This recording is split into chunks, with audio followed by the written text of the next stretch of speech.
Hello, welcome to Solo Strategic Playthroughs. My name is Jeff, and this is episode 13 of my Gloomhaven 2nd Edition campaign, following the adventures of originally the Gloomaniacs, Yakko, Wakko, and Dot, though after last session, Dot had retired, the Mind Thief, and she was replaced by the Music Note class. Rita joined the party, and got to see firsthand why they're called the Maniacs. And now Wakko the Tinkerer is ready to retire, hang up his shingles, open his own workshop. We'll get into that. Also unlocked the Saw class. So spoiler alert, I am going to be playing the Saw class this episode, so I'll be introducing that. But first, let's jump into the city phase. First things first, again, upon unlocking a new class, you need to make sure that you consult the campaign sheet and not the one included in the box, unless you're watching this video much later and they've reprinted 2nd edition and fixed that. But for now, if you got 2nd edition, you do need to go to the official website, download it so you can see what events need to be added. In this case, for the Saw class, upon being unlocked, add an event to the road deck and the city deck, and that does happen before the city phase in this case, right? The unlock happens as soon as you complete the personal goal. So it is possible that that could be the city event. Possible, but not actually what happened. However, I did get a very interesting city event linked to Scenario 88, the Arcane Library, which I did a few episodes ago. They've been working on learning more about this power core, needed money to fund their research. I'm going to go into a little bit of spoilers here, just to say that I wanted to see what this was to offer. It was going to take 60 gold to find out, and I did not want to wait. If I had waited, and this was all when I was making the choice, I did at least have some knowledge, at least once I got to the other side of the card, that there was more choices to be made. And my feeling is, again, I didn't necessarily want to blow all that gold. I've been saving up for enhancements, but enhancements for future plays of the classes, which may or may not happen. This was something, again, I didn't know what the result of the city phase was going to be, even though you can see it on screen here. I just knew that my other thought was, I don't want to draw this event again, because if I hadn't done the full donation, I would have had to wait till I drew it again, which who knows when that would be. I want to see more city events. I want more things to happen. So I went ahead, because the city event is the first thing that happens. The Bruuser was really the only one who had money. I wasn't going to give up any of Rita's at the beginning of her adventuring career. Wakko is retiring, but only had 12 gold. So he paid 10 towards it, and I had Yakko the Brusier pay the other 50. What was the result? I got the power core. So I'd say it was worthwhile, as 60 gold from characters who were retiring gets me a 75 gold item that I am going to give to Rita. It will replace her stamina potion for now, as she can only have one consumable, but once she gets to level 3, she can take her stamina potion back. In the meantime, this is a really good item, as she's now got a summons, and also she's got a bunch of abilities that let allies move her attack, so she'll be able to exert some control over the construct that she creates with this power core. Very excited to put that into action. Now let's get into continuing the city phase as we go through each character. We'll start with Yakko the Bruiser, who, again, I probably wasn't going to do much anyway. He was over 100 gold. I was definitely planning probably on giving him a +1 damage to Skewer, which is his most reliable double attack that I use often, and with the air expenditure could get up to +5. Unfortunately, he had to fund the research for the power core. So that's where most of his gold there went. He then spent another 10 gold on donating to the Great Oak. Hasn't picked up any level or perks or anything like that. I do have an option here to get an enhancement, but I think probably I'm just going to save it. I want to make sure I get over that 100, and I'll probably have some extra after I sell off all his items, but I'm not sure I can sell off his scepter, and I want to be able to make sure I can donate to the Great Oak on his way out, so that's it for his go this city phase. Next up, we have the final city phase for Wakko the Tinkerer, who, as I said, did complete his personal goal, has to retire now. So he came into this with only 12 gold that he had picked up from last scenario. So 10 of that he had already donated. I then had him sell off all his items, which are not that many. Most of it, he never really invested heavily in items, but that got him up to 33 gold, 10 of which I donated back to the Great Oak, leaving me 23, which left me with not a lot of options. Just a little bit short of the 25 I need to add +1 to one of my loss attack cards. So what I decided to do was go ahead and bump up the bottom of the hook gun. For 15 gold, I was able to add +1 to the movement. Again, normal cost 30. It's a lost cause, so it's a lost card. Not a lost cause, hopefully, but a lost card, so half. But I definitely have had some times where wanting to be able to kind of end off a scenario with that 2 loot, that extra point of movement might have been helpful. So now I've got it there if I do play this in the future. For the Tinkerer's retirement, a bunch of stuff happened here. So first of all, obviously with his retirement, take a look at the character board for the Tinkerer. There are a couple of city events that got shuffled into the deck, so I took care of that. Gained 2 prosperity, which got me 2 ticks. I've got some extra marked up here, which I'll explain. I donated to the Great Oak, and again, just jumping ahead to Rita, she's also going to donate the 10. So 3 check marks there, got me up. That gets me another prosperity. Then I did have 12 inspiration. So I spent 12 inspiration, knocking me down to 0, which allowed me to take 2 of the unlocked personal quests at random and complete one of those. The 2 I drew were for the Cthulhu class and the Music Note class. Now, the Music Note class, I just unlocked. We playing the Music Note last session and again this session. So other than the 2 prosperity I get, which I did already mark here, no benefit to doing that. The Cthulhu class, now that is the one that I'm hoping that is going to be unlocked at the end of this scenario. That is the Bruiser's personal goal. But by choosing that now and unlocking it, I have set myself up in a position where, assuming the Bruiser does complete his scenario successfully in his personal goal and is able to unlock the Cthulhu class, leading to his retirement, since it's already unlocked, at that point, I would actually be able to gain a random item design and unlock a random quest or a random scenario. I'm not sure it works the other way around, that if I were to unlock the Music Note, I don't think I would get any benefits. So that's why I chose to do that. So it doesn't really change anything much here. I'm not going to look at the Cthulhu class yet. I'll wait. I'll save that for next episode. But that is going to do it for the Tinkerer's retirement. Next up, we'll take a look at Rita the Soothsinger, who, first up, only had 12 gold, so 10 of that to the Great Oak. And so she'll be blessed next turn. And of course, the Tinkerer donated to the Great Oak. No benefit there, just doing that to get the check mark. As for her, she got a bunch of stuff. Her advancement, she completed 2 masteries, so that's 2 perks, and she leveled up to level 2 through prosperity leveling. Now that the prosperity level is 3, I can bump her up.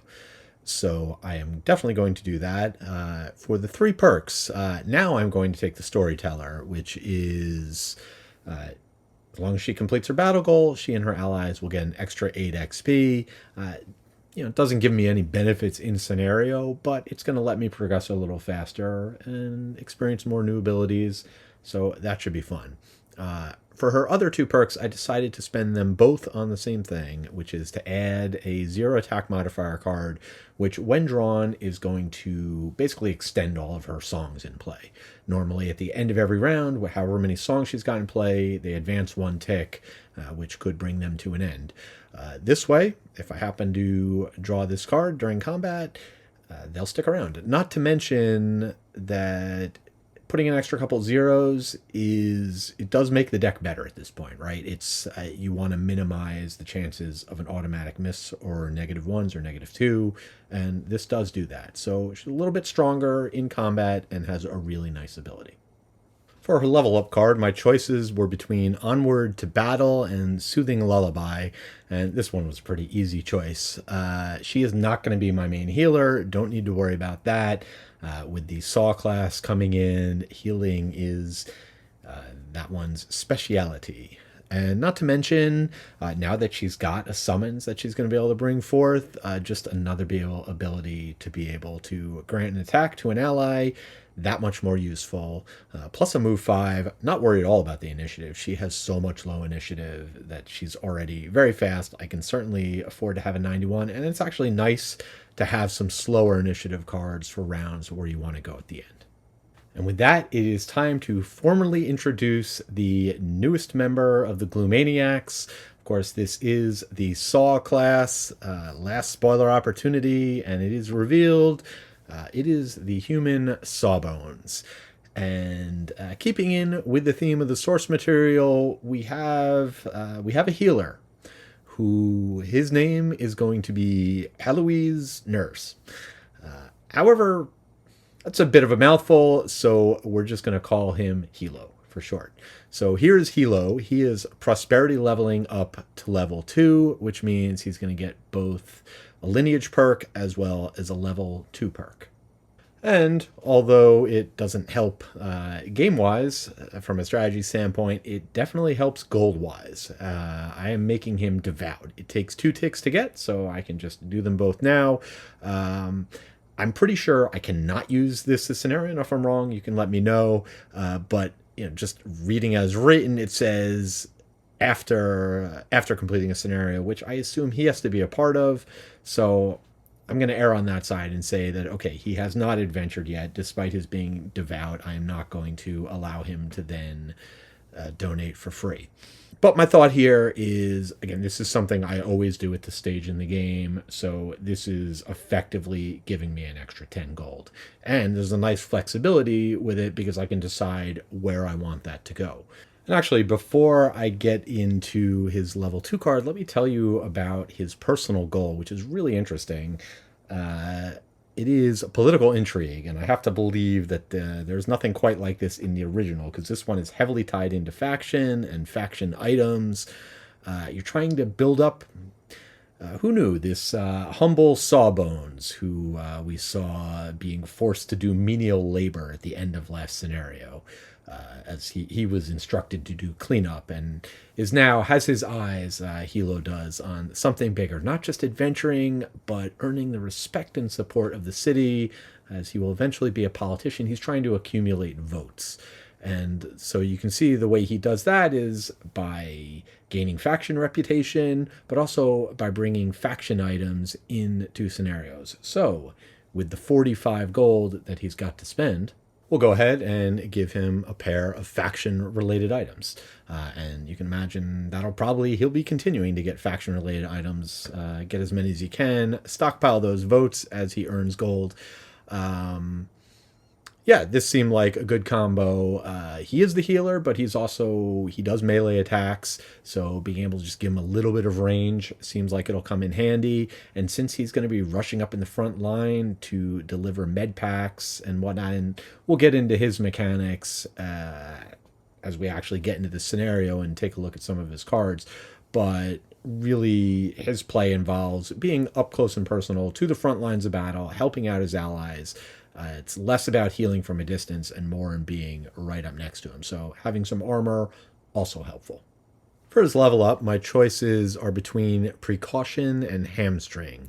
Precaution, a nice defensive card, giving shield. Also, one of the mechanics is he has prescription cards that extend benefits to allies and have trackers. So this would let them stick around a little longer. The bottom ability, doing the safeguard. And the initiative is really the thing that's appealing here with the 9 initiative. That said, with the Hamstring, being able to have 4 attack with Immobilize is really good. There's a reason that Immobilize in the enhancement cost is 150, and that the designers clearly consider it one of the best conditions, short of you can't get stun and disarm on enhancements, so obviously those are better, but still can be really useful in a number of situations. So just having a really good attack, I think, is going to suit me better, and that move 6 seems like it could come in handy if he needs to catch up. If somebody else needs to rush ahead, he needs to catch up so he can administer some healing. That is going to do it for the city phase, so we're going to move on to the road phase as the crew, the Bruuser, now joined by Hilo the Sawbones and Rita the Soothsinger, as he is going to, the Seeker of Xorn is going to do some seeking, and he's going to do it in the Palace of Ice.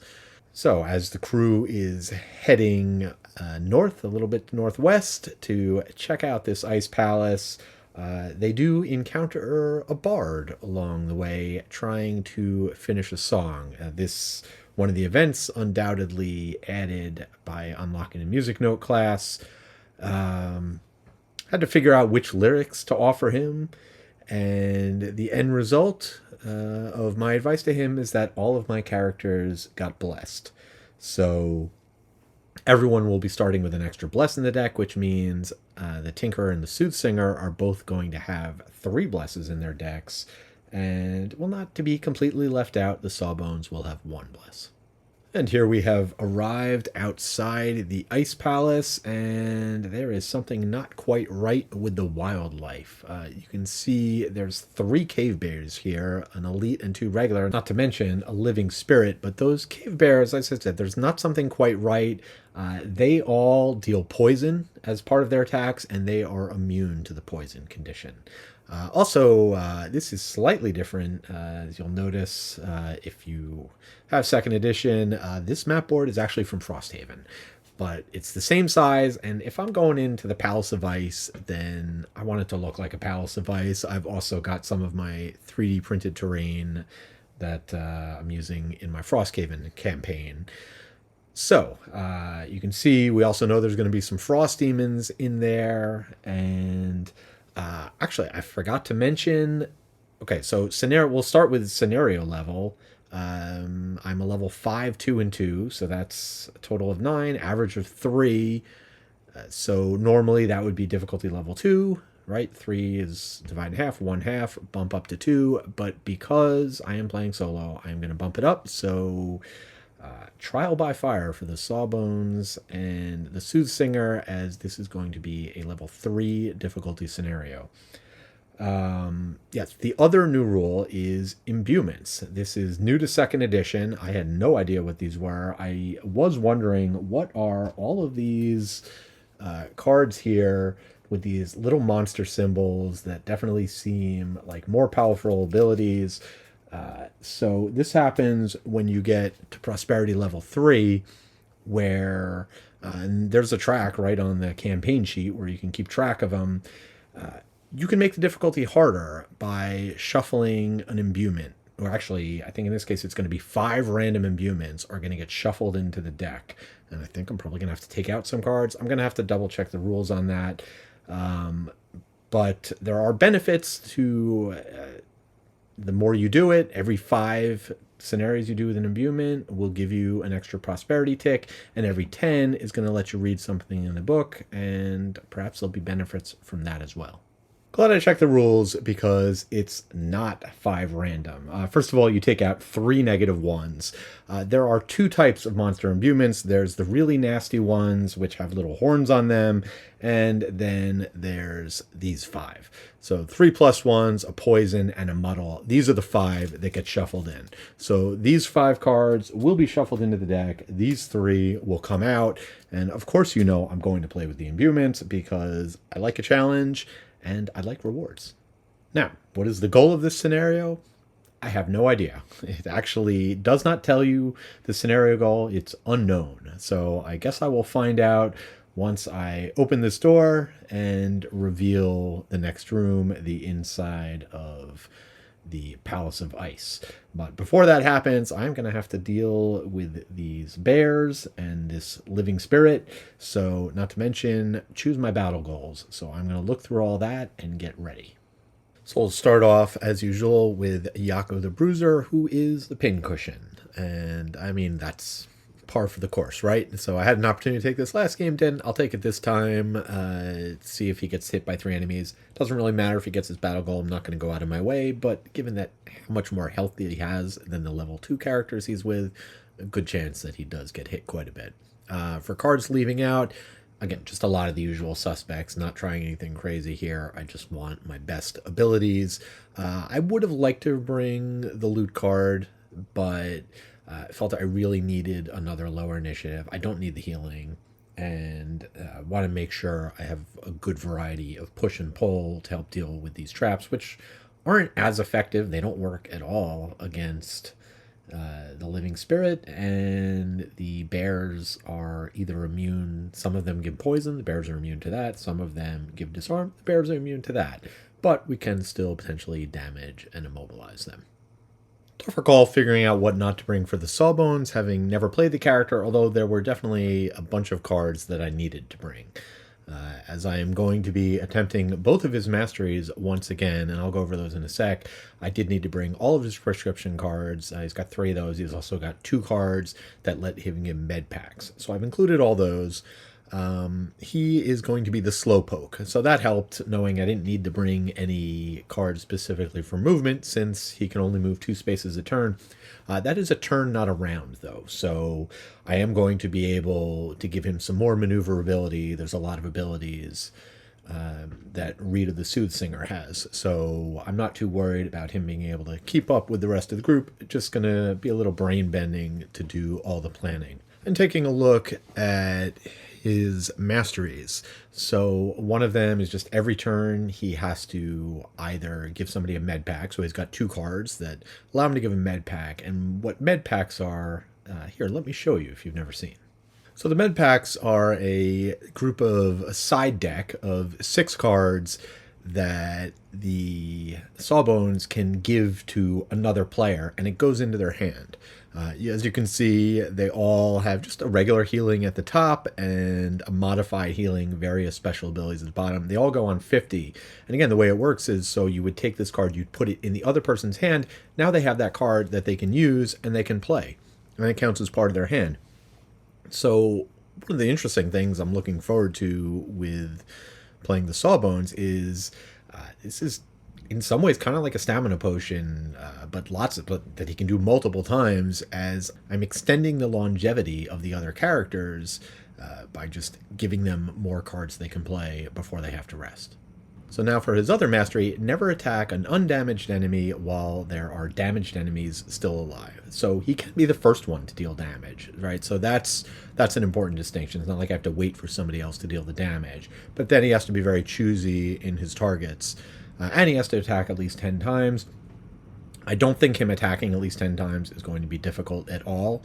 He's got 1 card that lets him attack 3 times just in one action. Not to mention multiple cards again from Rita, the Soothsinger, who are going to allow him to attack, and I'm pretty sure that would fulfill the requirement. So just have to be choosy about who I attack, and the biggest part is I kind of have to, since I only have 5 cards that fulfill the first mastery condition of either prescriptions or giving med packs, I'm going to have to use at least one of those abilities every turn, which means kind of have to divide my, and I can't, at least through the first trip through my deck, I can't double them up. So I'm going to have to kind of divide my deck into 2 piles and say, okay, take 1 from this pile, 1 from this pile. In a way, it actually might make things a little bit easier. I don't have quite as many choices to play with the Sawbones this first time out. For the Soothsinger, I have a lot more flexibility in what I take this time because I don't have to take all 7 of her songs. So I'm taking 5 of them. I did waver back and forth between maybe wanting that card on the end there that allows her to wound enemies, knowing I've got living spirits, not to mention getting wounds out is going to help damage enemies, which will help ensure the Sawbones can attack them. But ultimately, I can kind of also accomplish the same thing, at least in terms of letting the Sawbones attack enemy with the song that causes damage.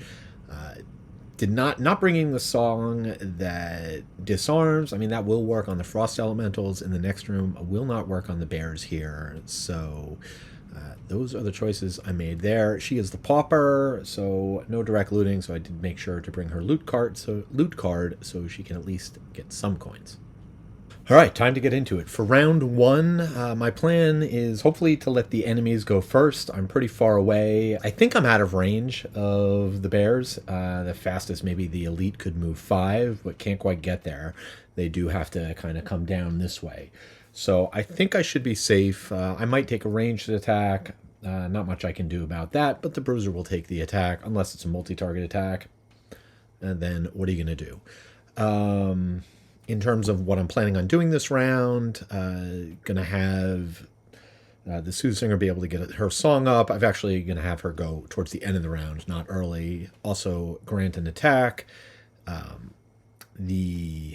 Looking if I can get in range with the Bruiser, depending on what the Living Spirit does. I've got my trample up, not for the bottom ability, but for the 3 attack with 3 pierce, as they do have a couple of shields. Also, a card I haven't played with that often lately is the Overwhelming Assault, which again should come in handy. Now that I don't have the Tinkerer here, I need to generate air on my own, so I've got a couple cards in my deck that can do that, including this. The jump should also help potentially with first round positioning. And for the Sawbones, as we bring Hilo into the mix for the first time, he's going to be able to grant some movement and then also get his first prescription into play. Again, he's going to have to do either a prescription or a medical pack every turn, so he is going to be busy. Taking a look at the Xhaven app, we've got our initiatives queued up, so let's see when the enemies are going. Cave Bears are going pretty quickly, nothing special on a 41, so yeah, only moving 4, so they'll just move towards me but won't be able to attack. And Living Spirit moving up 2, range 4, so also not going to be able to hit me. That's good, and no frost to use for a stun, not that it would matter anyway. And then after the Living Spirit, I will get to go with Yakko and Rita, so hopefully can take that spirit out. The Bears are up first. They're doing a move 4, and this is one of those tricky things that I looked over the rules. I think I got right, but let's start with the easy ones, which is 1, 2, 3, 4. This guy's going to focus on the Bruiser, get as close as he can. This one will go next, also focusing on the Bruiser. 1, 2, 3, 4. Now, as for the bear back here, as I said, this one's a little bit trickier. It takes 6 spaces of movement either to get to the Bruiser or to the Soothsinger. However, because I cannot get to either, the first tiebreaker in that case is actually just by range, and that range is not the range of its travel, it's how far away are the figures, I'm pretty sure. So in that case, the Soothsinger is actually the closer one. So it will focus on the Soothsinger. Again, not 100% sure, but I'm pretty sure from my reading of the rules, that's the way to interpret it. So it is going to go 1, 2, 3, 4, sliding back over here. It is a good thing that these poisoned rabid bears are not flying bears or jumping over obstacles. And of course, they're not going to go through the trap if they don't have to. So that is going to do it for the bears. All right, now Hilo is up, and first part is easy. I'm going to go ahead and give the syringe to the Bruiser. So we'll put that in play. The Bruiser is going to get +1 on each of his next 4 attacks. So that'll be nice. Now for his other card, which is movement. So he's going to get to move to... I could stay where I am, have everyone stay where they am, and then I don't have to worry about the attack from the Living Spirit. But since it's not actually able to stun, there's no frost up, I'm going to go ahead. I'll absorb the attack. I think it's important to kind of keep my positioning going. So I am going to go ahead, especially since his movement is limited. He can only move 2. So I'm going to go ahead and move here. Then he grants 3 move to an ally. So I'm going to let the Bruiser move 1. This way, on the Bruiser's turn, he will not have to use his boots to move into position. So that is going to do it for the Sawbones. Actually, it looks like the Bruiser is going to have to use his boots because I'm realizing now, because the Living Spirits have flying, following the up, down, left, right to move in range of their focus, which is going to be the Sawbones. They're going to go 1, 2, moving up here. That's going to put them within range 4. So they will hang out up there and go ahead and do an attack. I will use the studded leather, which is going to give me 1 shield and make this attack at disadvantage. So it is either going to be a +2 or a 0. So it's a 0, so that's a 3 damage with the shield is 2 damage to the Sawbones. That will bring us to Yakko the Brusier, so I am going to go ahead and use his boots, which will give him +1 movement, so he's got 4 movement with jump. He's going to generate air, or wind, which I'll do now, and then I will, like a game of operation, very carefully extract him, and he'll just do a 4 movement right up here, so he can get in the Leaving Spirit's face and do a 3 attack with Pierce. And thanks to his Fearless Leadership perk, this attack, his first of the turn, will be at advantage. So all we need is a 0 or better. Well, that is a rolling modifier, and I talked about what would happen if the rolling modifier is the first of the 2 drawn, so let's go into that now. All right, so having drawn a rolling modifier, I'm going to keep going until I get a non-rolling modifier. It's probably going to be the next card. Yeah, it's a +1. So now my choice, because it's advantage and I drew the rolling modifier first, I'm going to get that rolling modifier. It is going to be applied. My choice is between the +1 or whatever the next card is, which is a -1. So I will choose the +1, and so that is going to be a 4 attack with 3 pierce, plus I am going to get the advantage of the rolling modifier to put my retaliate card into play, and most importantly, that is going to kill the Living Spirit. And I also shouldn't forget that that attack was at, even though I didn't need it, that attack was at +1. Now Rita's up. First things first, she's going to use Singing Arrow, the bottom part, to give Hilo an attack. 2 attack at range 3. Ideally, I would be able to give this attack to the Bruiser, but he's too far away. But the plus side is this is Hilo's first attack of the round, so with Fearless Leadership, it will be at advantage. Hilo will target the bear up here, the one closest to him, and the attack is going to be either a 0 or a 0, so 2 damage. Rita will then use that base note she just generated to go ahead and put her mobilizing measure into play. So now she will be able to grant 2 movement at the end of each turn. Starting now, we will go ahead, and this being the end of her turn, we will grant a 2 movement to Hilo, who's just going to move up 1 to get next to the bear. And that is going to do it for round 1. We'll finish off the round by sliding this over 1, which will give 1 XP to the Soothsinger.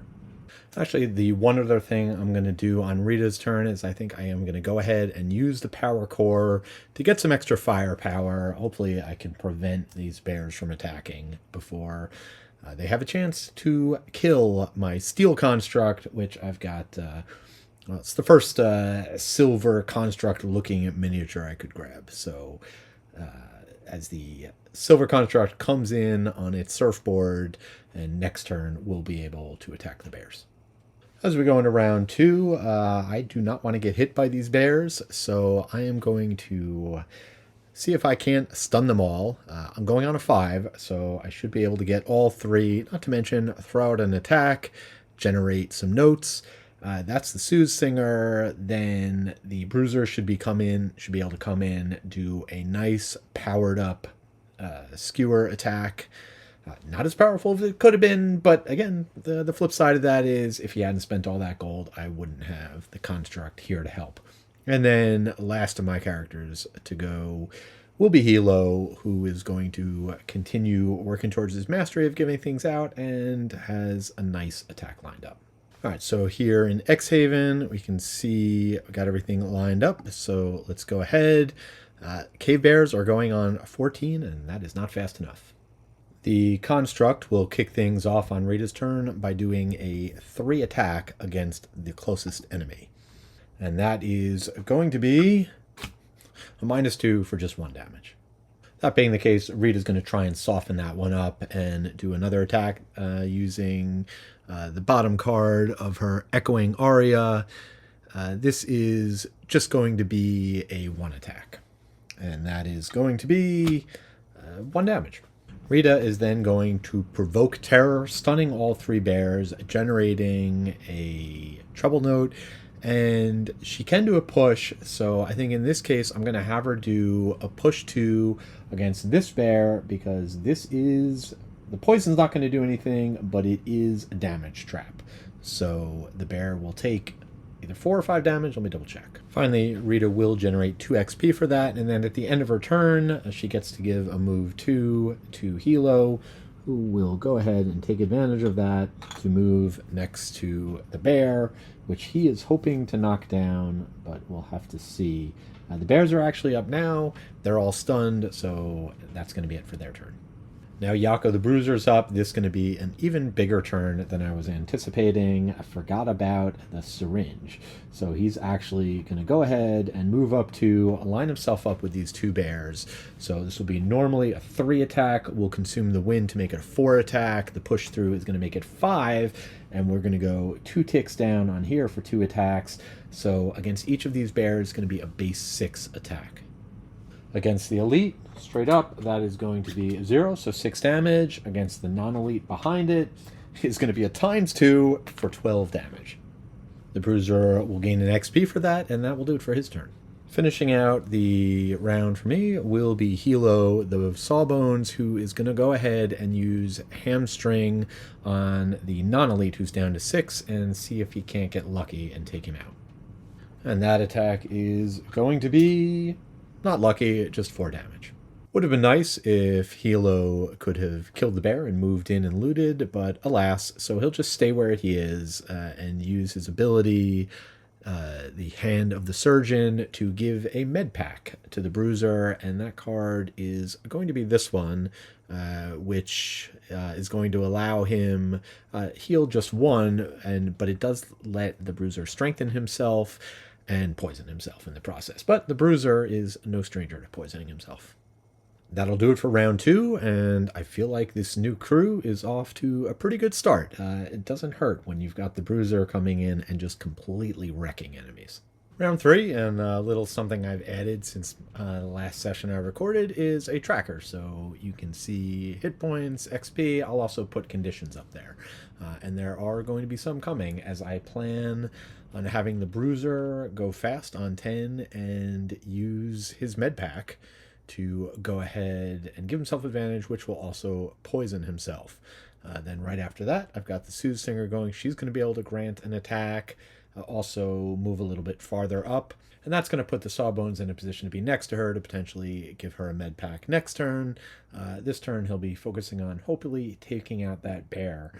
So I got a bunch of attacks coming on the elite, who does have 14 health, but a pretty decent chance of taking it out this turn. All right, so you can see everyone going really fast here, 10, 11, and 15.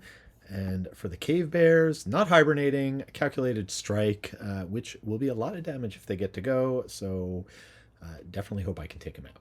So first up is the Bruiser, who is going to go ahead and use the medical pack to give himself strengthen, will also poison himself. And then he's going to be able to do a 4 attack against the cave bear. I did consider instead playing a card with jump, get on the other side of him. I could attack him. I could push him into this trap.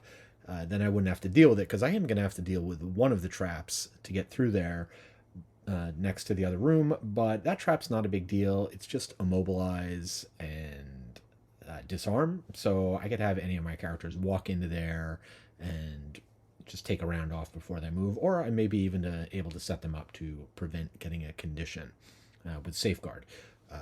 In any case, I'm going to go ahead and do the attack. I will also get 1 more bump from here for the final time, so it's going to be a base 5 attack. Both the Sawbones and the Bruiser will get an XP out of this, and that attack with advantage is either going to be a -2 or +1, so that is 6 damage to the bear, bringing it down to 8. Now, I could do a push against the cave bear just to move it 1 space so that if it dies, it'll drop loot in the same spot.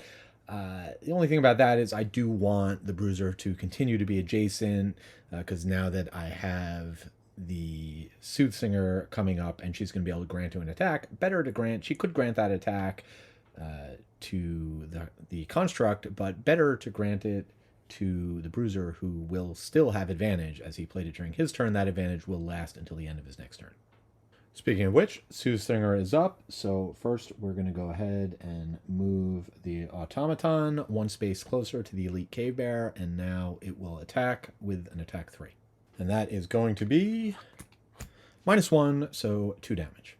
Now, for the Soothsinger's turn, she will go ahead and grant the Bruiser a 4 attack. He is not yet within range 3, so I actually have to move her first. So she's going to go 1, 2, get closer. That'll get her in range. Now the Bruiser can go ahead and attack. Again, it's going to be at advantage. Unfortunately, I'm not going to get the additional +1, so I don't know if I'm actually going to be able to take this out. Well, it doesn't matter because it's either going to be stunned or a -1. Yeah, so I'll take the stun result. So 4 damage to the Elite Care, bring it down to 2, and it is stunned. That will also generate a treble note for her, so she's now got 2 trebles and a bass ready to put a song into play next turn. At the end of her turn, she's also got the ability to grant 2 movement, and despite wanting her to be next to the Sawbones, I'm going to take advantage of that just because it can keep him moving forward. He will move 2 to go up over here, and that's going to do it for her turn. Finally, the Sawbones is up, and the first thing he's going to do is play Vaccine. He'll play that on the Bruiser. So now the Bruiser is going to be able to prevent the next 3 negative conditions that come from enemies. So it doesn't affect him giving himself poison and the like, which he already has anyway. But that's going to give the Sawbones an 1 XP, and then he'll go ahead and do a 2 attack on the non-elite bear, who's at 2 health, and since that bear is damaged, it will also generate another XP, and if it doesn't kill the bear, stun it. And this attack straight up 2 times 2, so not great timing there, but we do get to take this guy off the board, and just the 1 enemy left, the bear, who is stunned and not going to be doing anything. End of the round. Only other thing we need to do is slide this song down 1, and that's going to do it for round 3. Round 4, and my focus this round, pretty straightforward. Take out the bears, collect some loot, start moving everybody towards the next room. This round, although I could have Rita go on 12, I'm actually going to have her go on 27, hopefully letting Yakko take out the bears. And let's see when they're going. All right, 29, so all my people are going first anyway. Full force, I'll have a couple of opportunities to take them out. Should not be a problem as Yakko is still strengthened and has advantage, but we'll start things off with Hilo. And though it might mess up the Soothsinger's looting a bit, I am going to go ahead and have Hilo use his move 3. He's just going to move right here to collect that loot. And then he's going to go ahead and remove a condition, so he will remove the poison from the Bruiser. He's then going to play Booster Shot on the Bruiser, since he's still right next to him. Another prescription that for his next 4 attacks against the Bruiser, he'll gain a shield. He'll gain an XP for that, going up to 4, and that will be the end of his turn. Next up is the Bruiser, and Yakko is going to attempt to take out the Cave Bear with a Leaping Cleave, which will also give him an XP. And since the Bruiser is still strengthened from last turn, this will be at advantage, either ×2, so too bad we lost another bless, or +0, ×2 will be good enough. Either would be good enough, but either way, even if I chose the 0, I still lose the bless. So that is going to kill the Elite Cave Bear. Then for his movement, I'll just have Yakko hop over here, and he will pick up that loot, and that will do it for his turn. Next up is going to be Rita, and since her summons doesn't have a focus, no enemies to attack, I can have it move towards her, so that's what I'll do. It's going to move to 1, 2 to get next to her. Now for Rita, I could have her play a song, but I'm not planning on charging into the room right away, and I can afford to build up notes again now that I've already accomplished the masteries, and I get to replenish if I overspend. So I'm going to, instead of the song, just do a move 3 to get myself in position here. Then I can go ahead and do call to action to give an ally move 3, attack 2, not that that's really going to make a difference. So I think in this case what I'll do is I will have the Bruiser move up a bit and just give him a move 2 so he can get up here. And that is going to do it for the main part of her turn. And at the end of her turn, for the last time, she does get to issue marching orders with the mobilizing measure, granting a move 2 to the Sawbones, who is going to take one for the team. Not planning on going anywhere next turn anyway. He is going to move into the trap. He is now immobilized and disarmed. That's fine. He just won't be moving next turn, and there's nothing to attack. But he has at least cleared the way so that everybody else can funnel through that way and not trigger the trap. And I think with all of these songs up, I'm going to be pretty aggressive next turn. Probably going to open that door in a way I've never done before, which is granted movement on somebody else's turn. But let me get things set up for round 5, and we'll see where we're going with it.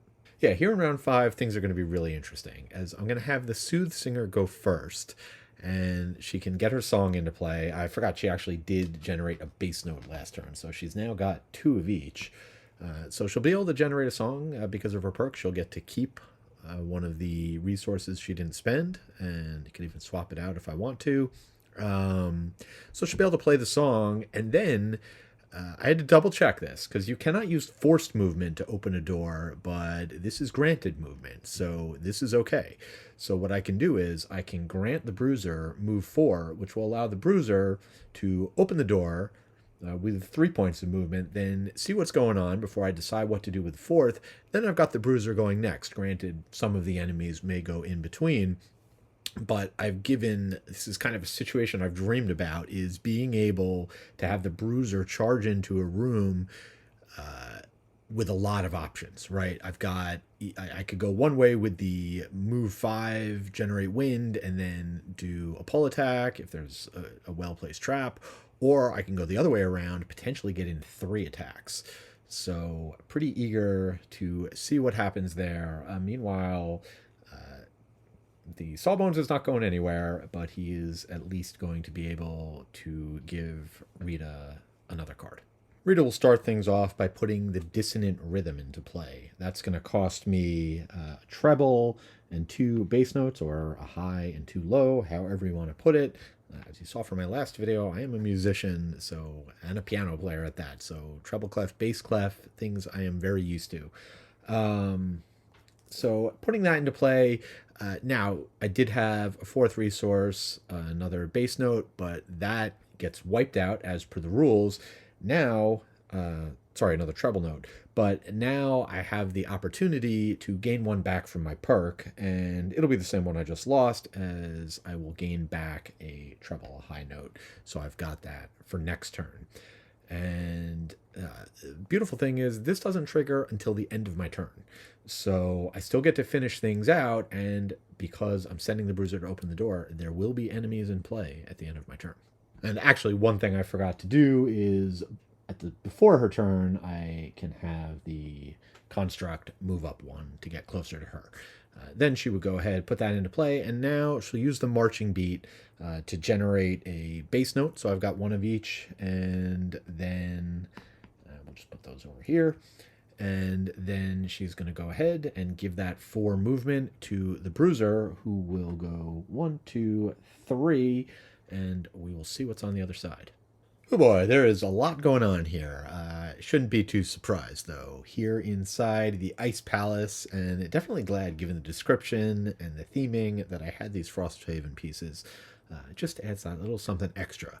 But let's talk about what's in here. In addition to a whole slew of enemies, we have 2 buzzing Harrower Infestors. And I know, as the holder of the scepter, Yakko knows that he needs to charge the scepter by destroying these enemies, which have 17 and 10 health for the elite and the normal respectively. He is the only one that can do damage to them. He or his summons, if he had any. He doesn't have any.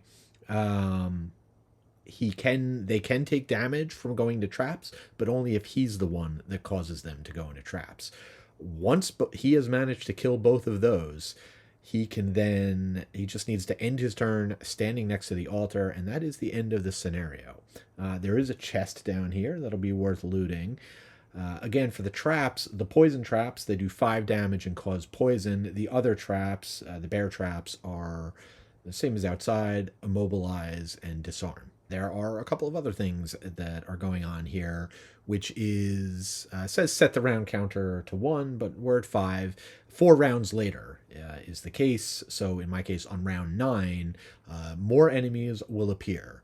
There are going to be 2 living spirits who I've got lined up are going to appear at that spawn point, and they'll be normal, and an elite cave bear is going to show up back here.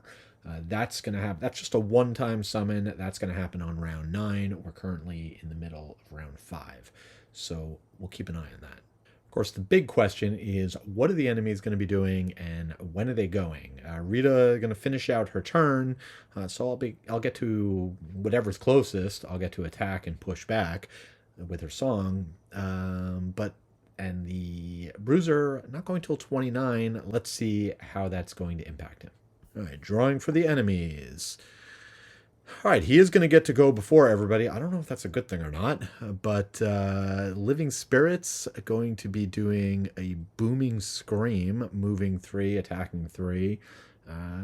Fortunately, there's just one of them, and yeah, I can definitely get in a position where it only attacks the Bruiser, probably. We'll have to see. Harrow and Festers doing a Clouds of Hate. That sounds fun. Not moving very far, so again, I'll kind of be able to figure out where everybody's going, take that into consideration. Then Hilo gets to go, finally, and he's not moving anywhere, he can't move. Finally, Frost Demon is nothing special, just a move 3 or 4, and a 4 attack.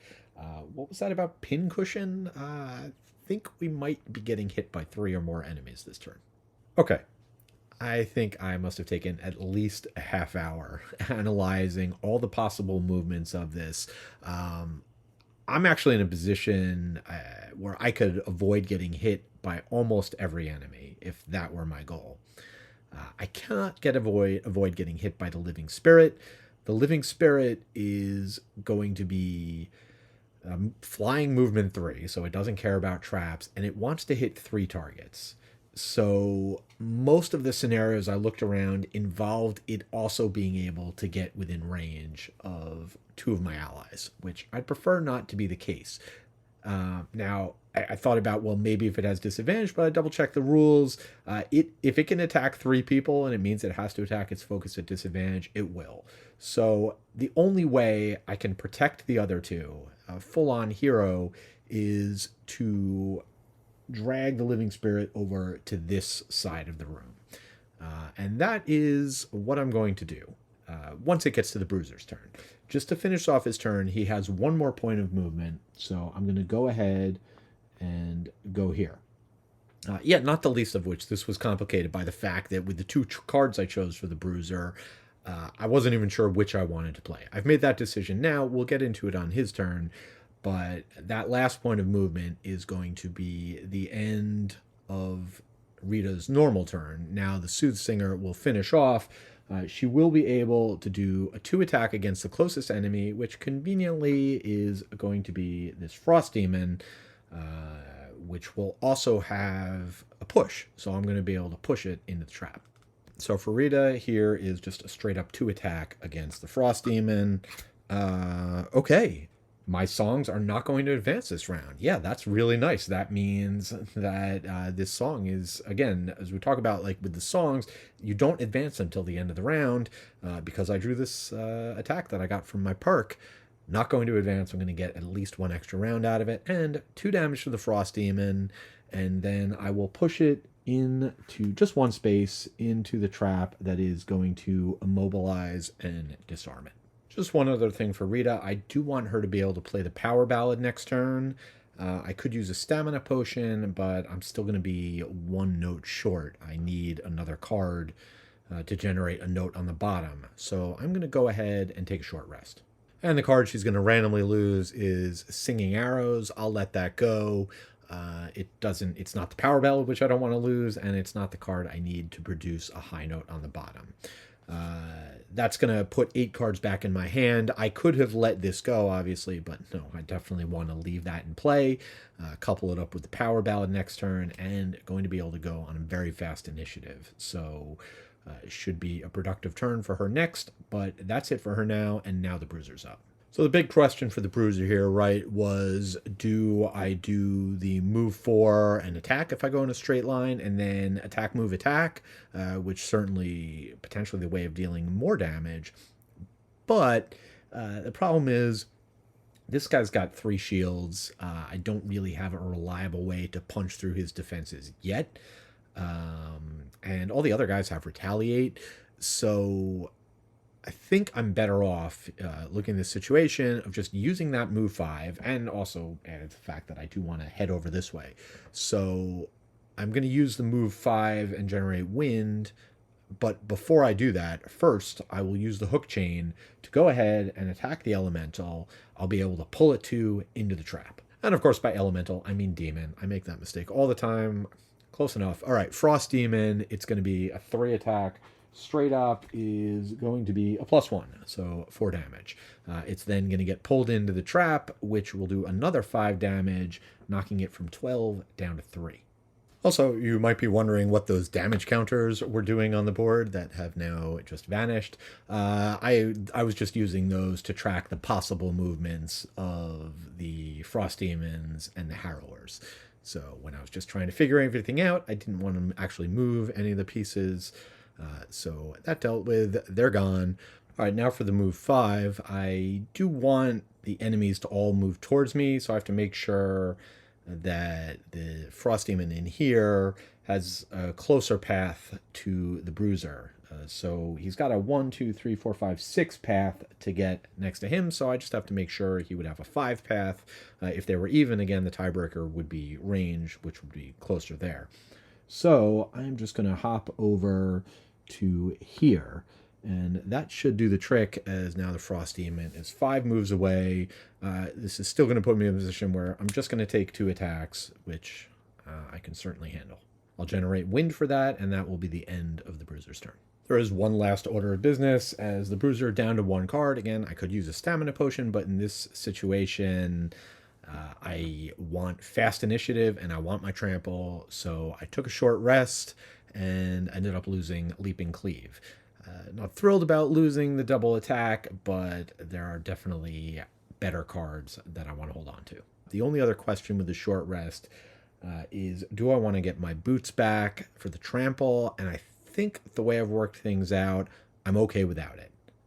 I'm going to be able to hit 4 enemies. Could I potentially hit 5? Yes, but positioning wise, I'd rather do it. I'd rather not do that extra movement. So we'll see if things work out as I plan as we get into it next turn. But now let's get into the enemy turns, starting with the Living Spirits, who are going to focus on the Bruiser. Cannot get multiple targets because of the way I've positioned. They're within 3, don't need to move, so it's just going to be a straight up 3 attack against the Bruiser. +1 would be 4 damage. We got a bunch of things going on. For my prescription, I've got a shield. I'll also use my armor for another shield, so just going to take 2 damage.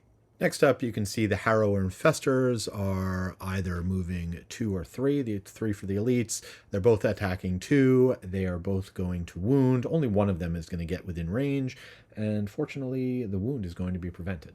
So we'll start with the elite, who's just going to slide over 1 space, get in range, and go ahead and do his 2 attack, -2, so no damage.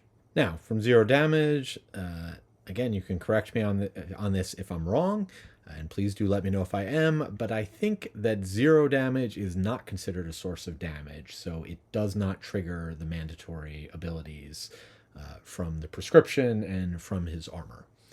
So I don't think I have to use those up, but again, if I'm wrong, let me know. However, we can certainly say that the Bruiser, having been inoculated, is going to use the vaccine that he was given. That will slide over 1 to prevent the wound. Then this other guy is just going to move 2, going around the trap. He does not want to get himself stuck in that, so that's going to do it for him, and both Harrowers are done. Now Hilo's up. He cannot move, but he can play Battlefield Medicine to give a med pack to Rita, and that will be chosen at random from the 6 available. I didn't mention that before when I dealt one out, but they are randomly done, and it is going to be that one. Hilo cannot move, so that is going to end his turn, and now comes a pretty interesting and tricky decision. He has no cards in hand. Do I short rest to stay in the action? Well, I can, except 2 of my cards are in play, and I kind of want to leave them there because there are still more attacks and effects incoming. So I think what I'm going to do instead is I'm just going to stay pat. Next turn, I will long rest. That'll get me back up to full health. And that means also he won't go until 99. So I'll be able to have those prescriptions in play just a little bit longer. Next up are the Frost teams, who actually misread. They're only moving 3. So I actually would have preferred if they were moving 4, but that is not the case. So this guy is going to move first, moving just 2 to get as close as he can. And then this guy will go 1, 2, 3, heading there. Sliding and slipping on the ice. You'd think the Frost Demons would be better at handling that terrain. That is going to do it for them. That's going to do it for round 5. So we still have a few more rounds before more enemies start spawning.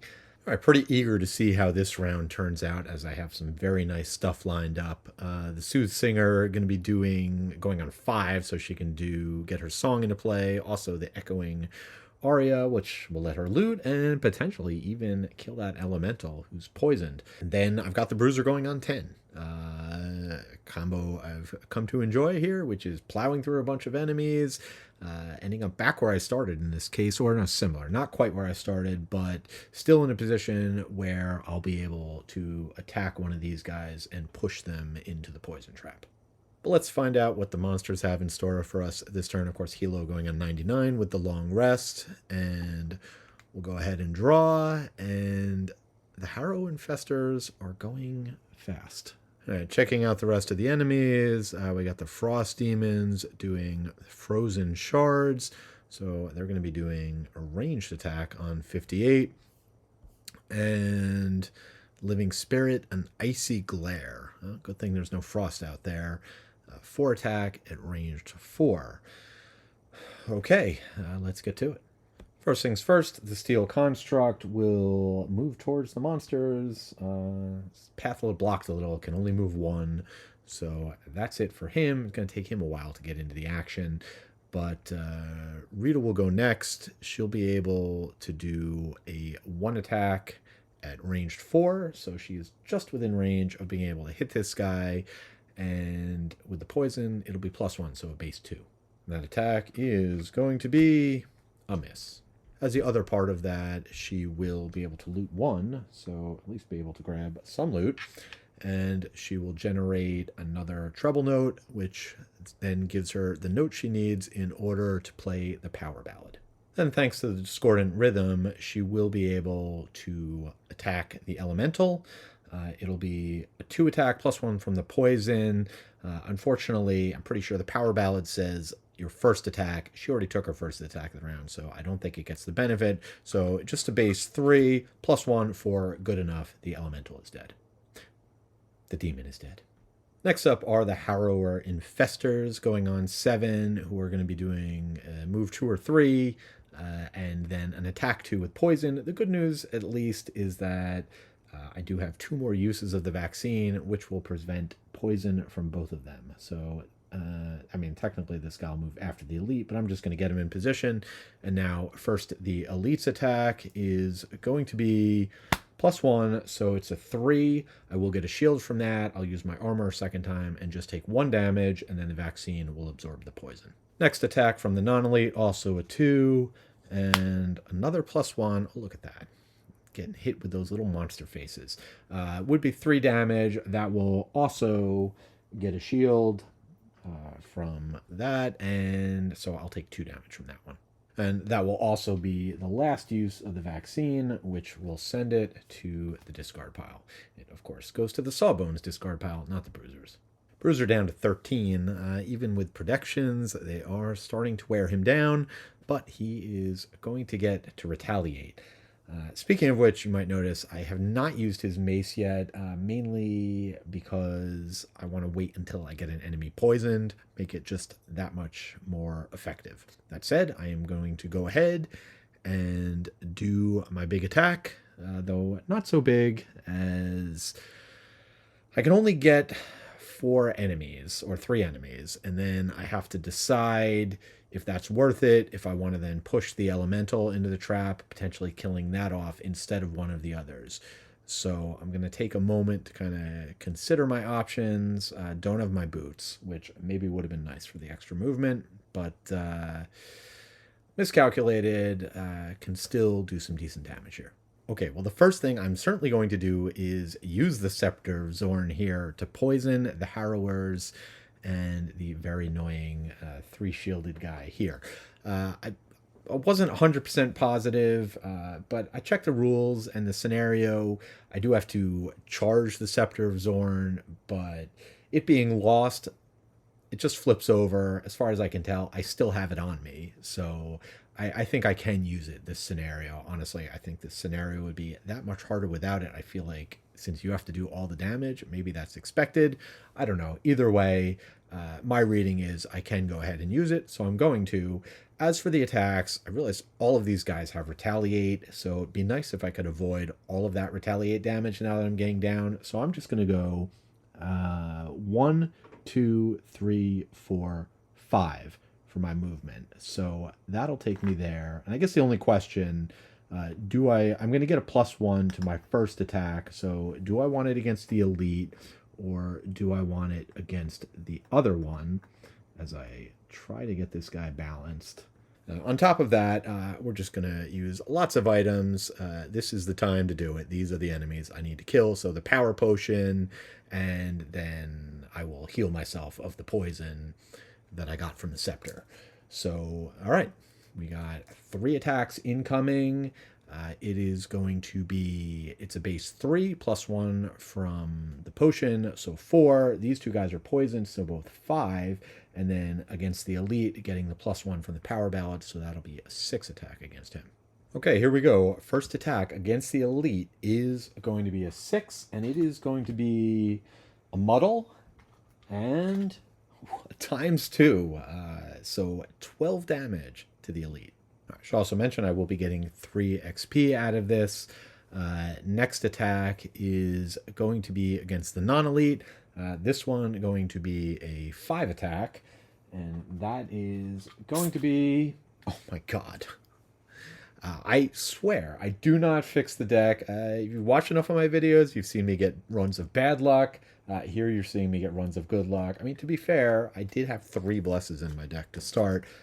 But wow, that is something else. That guy's dead. And finally, the attack against the Frost Demon. I think there's 1 more bless in there. A 0, so just 4 damage to that guy, knock him down to 4, and I will take 2 points of retaliate damage. Speaking of retaliate, I totally forgot about this guy that I had drawn earlier, which was sitting out there. It was the Elite Harrower Infester, was the first time I took a melee attack, so he's actually down 2 more damage from 5 down to 3. Now I'll go ahead and use the Fearsome Taunt to do a 4 attack on the Frost Demon. I ended up next to the injured one, not the other one. So hopefully I can take this guy out. If not, I can push him into the trap. Either way, going to be able to kill him. Prefer to keep the trap there for somebody else.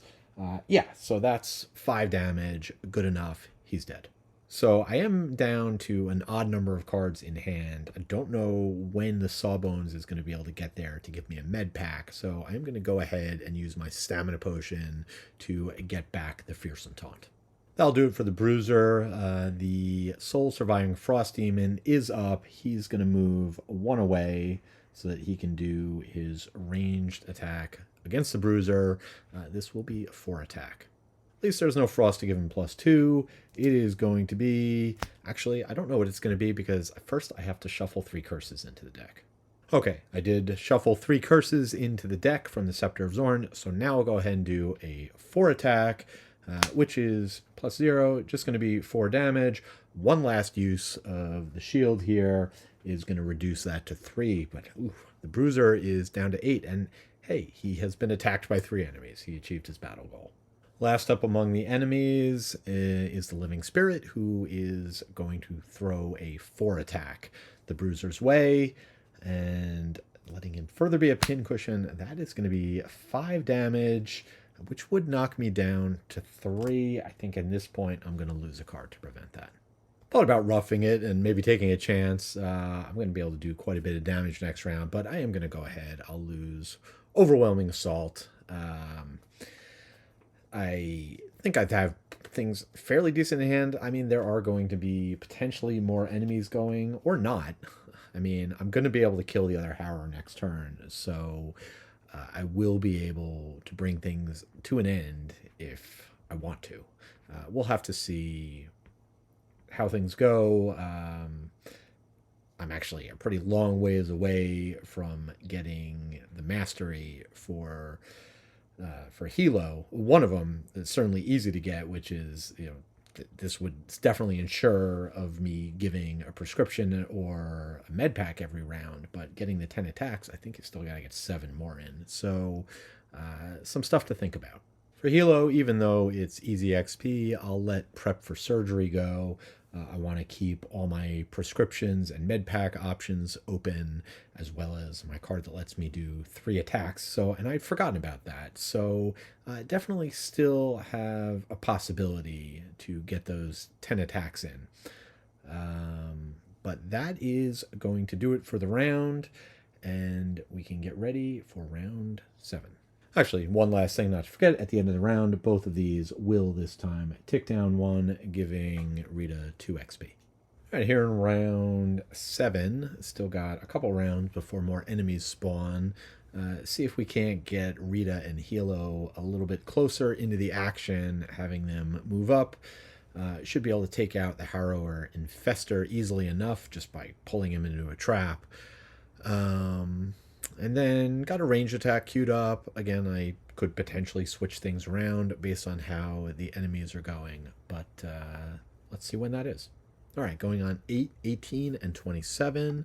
And the enemies this round, Living Spirit are Sapping Strength on 22. That's unfortunate that they're going after Rita, because that was my target that I'm hoping to take out. The Harrower Infestor, Biting Gnats, don't have to worry about that. Then much later, the Frost Demon doing a multi-attack, generating Frost, and moving 2. All right, so with all that information in mind, time to get going. We'll start straightforward enough as we try to move away from this bear spawn point. So Hilo will first go ahead and give a prescription, a syringe, to Rita, so that she is going to be able to have some more effective attacks, and then he will just do his requisite move 2, as I am continuing to work on that battle goal slowly and painfully, but that's going to do it for his turn. Next up will be Yakko. We'll start with the easier of the 2 choices here. I'm going to do the move 2, pull 2, so we'll go here, we'll pull the Harrower Infestor into the trap. It's going to be 5 damage. He only had 3 health left.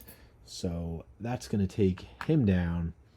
And I'm not next to the altar. So this is another one of those scenarios where I can kind of decide when I want it to end. So if things get out of hand, I can just run over the altar. For now, 1 away. I'll stay there. I'll then go ahead and I'm going to do this attack on the Frost Demon, because I think there's a chance we could take this guy out. And it will get a bonus from the Power Ballad, so this will be a 4 attack. All right, so it's going to be a 4 attack on the Frost Demon, and that is going to be 4 damage, but he is stunned.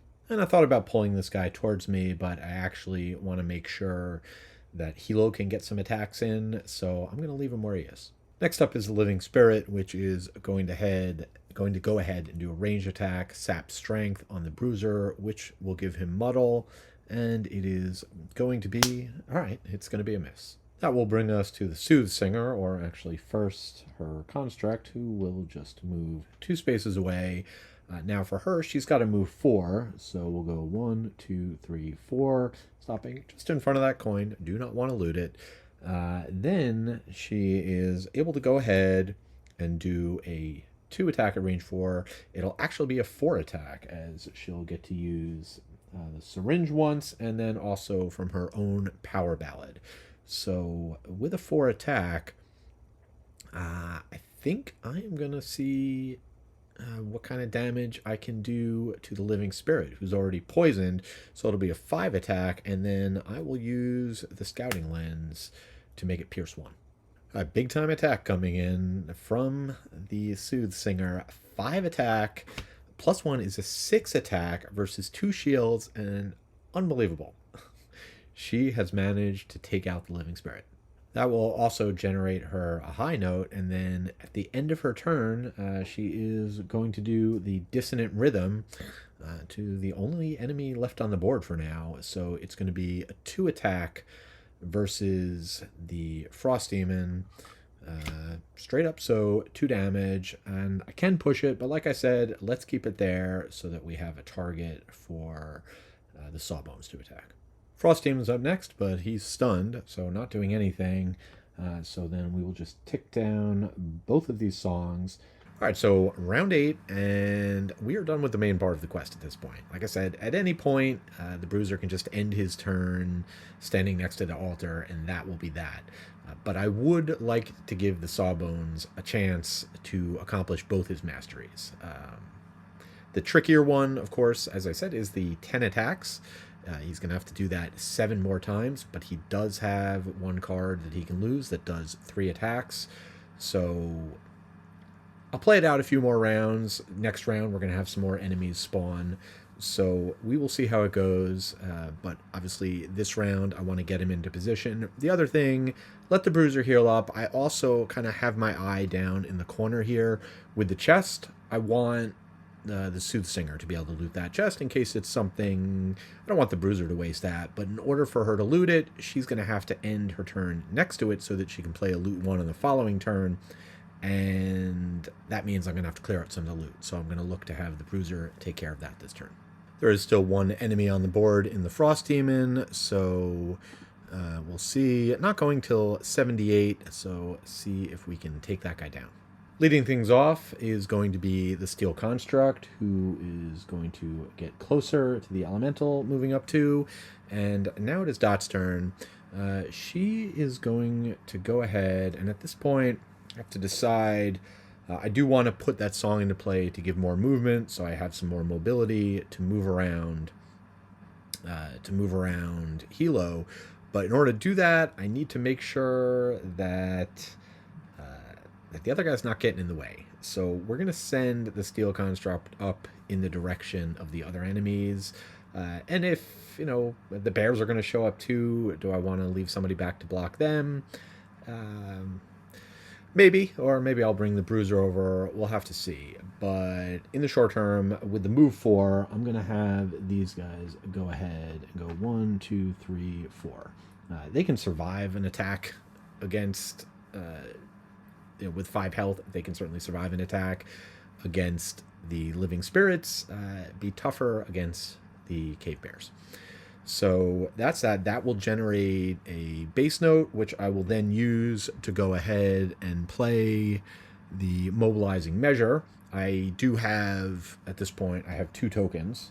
So once again, I'll take advantage of my perk as I'm going to lose the treble note and just going to take a quick look at my cards to decide which one I want to get back. Easy enough choice, as I do have the Bewildering Instrumental in hand, and that requires just 1 treble note, so I'll be able to play that next turn.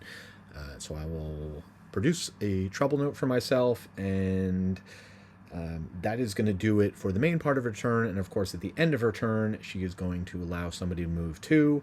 That will be the ally closest. In that case, I don't have a choice unless it's a tie, but that's exactly what I want, is for him to move there, and that's going to do it for her turn. Next up will be Hilo, and he's going to go ahead and use his spear so that he can attack the elemental from 2 spaces away. And honestly, I wouldn't be broken up if I missed, because the elemental is going to be immobilized. But let's see, the result is, oh, it's a +1, so 3 damage. That will take out the elemental, and that is now 4 attacks that I have done by the Sawbones. He'll then put the vaccine prescription into play, targeting Rita. So that's going to keep that streak of going. Of, again, for that other mastery, got to make sure we're either playing a prescription or a med pack every turn. And he will gain an XP for that, going up to 6. Not to mention, collect the loot that he's standing on. Finally, we'll finish off the turn with the Bruuser, who is just going to take 2 steps over here so he can grab that loot, and he will also heal himself for 5 back up to 13.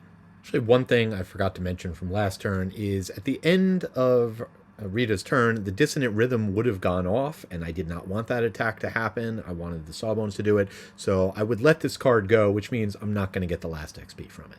She will, however, gain an XP from the Power Ballad expiring. Now here in round 9, we do have the Cave Bear up, as well as the 2 living spirits. Things might be a bit tricky, actually, having moved... I almost kind of wish I had left the construct back. Though what I can do, just because I'm thinking in terms of I don't necessarily want the living spirits to move around, what I can do is I can just discard them before the living spirits go if that suits my purposes. So I'll kind of be able to figure it out. But, you know, main thing, I've got the Bruiser going really fast so he can kind of run up and with a move 5, and more important, I mean, obviously taking fire from the living spirits will be nice, but also putting him in a position so that when the Sawbones moves up, he has somebody to give a benefit to keep that mastery going. And of course I need Rita going before him so she can grant him 2 movement. So kind of figure it all out, get it into position, and of course we have to see when the enemies are going. They did show up, they spawned at the beginning of this round. The downside here is that Hilo is going really slow on 62. It's got a couple nice cards lined up, but let's see if the Cave Bears are going to mess things up. No, they're not going till 61, and Living Spirit's not till 55. So, oh no, 61 is before 62. They are moving for, but they're not, okay. So they are going to be able to get an attack. My bigger concern was that they were going to immobilize him, which they're not, but that's still a pretty rough attack. Oh, but he's going to have moved out of the way from the Soothsinger. Great. All right. Well, let's start through the turns before I start worrying about this too much. The Bruiser's going to lead things off, and I'm going to keep things very simple. He's just going to use his move 5 to generate air and hop on this coin right here. So that will be that. Not going to attack. I don't want to risk accidentally taking one of these guys out. I want to make sure that the Sawbones has every best chance to get his attacks off. So that will do it for him. And now he is down to 1 card left. And although he's going to be receiving a gift from the Sawbones, I am going to have him take a short rest. And the card I randomly lost is Juggernaut, which is fine.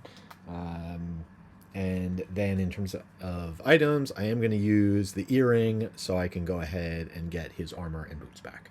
Next up will be the Soothsinger, and even before she goes, the Automaton or the Steel Construct is going to go ahead and attack that living spirit. And that attack is going to be, yikes, a +1. Okay, so 4 damage against 2 shields, dealing 2 damage to it, almost killing it. Leave some for the Sawbones, please. Now moving on to Rita's turn, I kind of waffled back and forth on whether or not I wanted to put this song into play, because it will damage the bear, which could mess things up for the Sawbones, who needs to attack the damaged enemies if there's any out there. But since there already is the damaged living spirit up there, and then next turn, if I need him to move back towards the bear, I should be able to finagle things. So I am going to go ahead and play the song. Also, just a quick note, last turn I actually forgot to put this card into play, so even though I activated the ability, it would have then ticked down 1, giving her an XP. That's why she's at 7. I will go ahead and put this card into play, And I had an extra note, so using my perk, I'm going to get one back, and it will be a base note. And that is going to do it for that card. Then she does have 5 movement, and my original plan had been to just head her towards this chest, but then I remembered that in order to use the card which grants movement, it's the closest ally, so I need to make sure that that's going to be the Sawbones. So instead I will have her go 1, 2, 3, 4. That's going to put her in a position to get some loot next turn with 2 coins. So I'm going to go ahead and use her stamina potion to get back her loot card, which I'll be able to use next turn. I should also be able to throw an attack at the bear while I'm at it. So with all that said and done, that is the end of her main turn. Now for the end of turn effects, we will go ahead and move the Sawbones 2 spaces, getting him closer to the living spirit up there. And then 1 damage to the cave bear. It'll be muddled, but it's not attacking this turn. It's not going to be able to reach an enemy. Next up are the 2 living spirits who just want to curse 3 enemies. They don't need to move to be able to do that. Both of them are within... Actually, I take it back. It has to be within range 2. So that actually, I am not upset about that, as this guy will move a little bit closer, although I can't attack him because he hasn't taken any damage. Maybe I shouldn't have gone after the bears. Nevertheless, that'll move them so that they are in with range 2. All three will be cursed. Yeah, unfortunately, I was going to say that my vaccine would protect Rita from getting curses, but it will not, because it is actually, even though the curses are going in her deck, the curse is going against her summons. So yeah, 2 curses in everybody's deck. The Elite Cave Bear will be up next. He's just going to move 4, so he will go 1, 2, 3, 4. So first up, Hilo will go ahead and do the move 1 to get adjacent, and then we'll be able to give the Bruiser a med pack at random, which is going to be the strengthen one again. So good to see that one coming back around. And then that's going to give him an XP, so I'll mark that in a sec. But then he's going to be able to do a 2 attack, again, to keep his mastery going. It's going to have to be against the one that's already damaged, so we'll go ahead and take that attack. Well, here comes attack number 5, base 2, plus 2, and what do you know? He has managed to kill the living spirit. And the other part of his card is to grant an ally a 3 attack. In this case, if I'm lucky, I'll damage it and not kill it. So since that guy has been kind enough to move up right next to the Bruiser, I am going to go ahead and grant the Bruiser an attack. And we'll just move these out of the way. And that attack is going to be a 3 attack. Well, yes, I did shuffle. Okay. Now I'm going to have to shuffle again because I looked at the next card. I just wanted to make sure that I actually bothered to shuffle, but unfortunately it is a miss. That will do it for round 9. We will wane the wind and get ready for round 10. And just going to take some getting used to with the Soothsinger. Of course, I will also tick down both of these, and that will give her an XP. So for this round, I've got the Soothsinger going very fast, so she can kind of maneuver people into position depending on when the bears are going. If need be, I can have the Bruiser run up and whack them. The Bruiser, I've set him up with a pole so that if I need to maneuver things around to position the bears so that the Sawbones can go after him. A lot of flexibility there, as the Sawbone I'm going to need to be able to move him into position ahead of time. Although now I actually realize that there are some flaws in that plan because of where the Bruiser is currently closer. So I'll figure out a way to make it work, but as per usual, things will depend on when the enemies are going. And here we go, drawing for the enemies. All right, well, the bears are hibernating, and the living spirits are not moving, and they're not even going till after Hilo. So that worked out great. I think everything is going to work out just fine here. So yeah, the bears are going to go first, and they're going to hibernate, which is going to bring them back up to 20, and also ward them. So, not to mention, throw up Retaliate 2, and then we'll move on to Rita. Honestly, I could not have asked for this to go any better, because Rita is going to have to damage the bears at the end of her turn, but because of the ward, they're not going to take any damage, which means that Hilo is going to be free to attack whoever he wants. But of course, before Rita goes, it is first going to be Mr. Silver Surfer here, who is going to take his best shot. This is going to be a 3 attack. And hopefully not killing him. No, it's a -1, so actually no damage. Now, Rita does have to take a shot at something in order to do her loot ability, so she will also shoot at the spirit, and she's actually going to be +1 from the Sawbones card. She doesn't need to be, but sure, I'll let her have the +1. So this is a base 2, +1, 3, so there we go, 1 damage to the living spirit. That'll generate a treble note, and then she'll loot 1 to grab some coins. So hey, she's got 3 coins, potentially a little bit more, so even as a pauper, she's getting her fill. Now, I can have the Bruiser move. Do I want him to attack the bears, who are able to retaliate?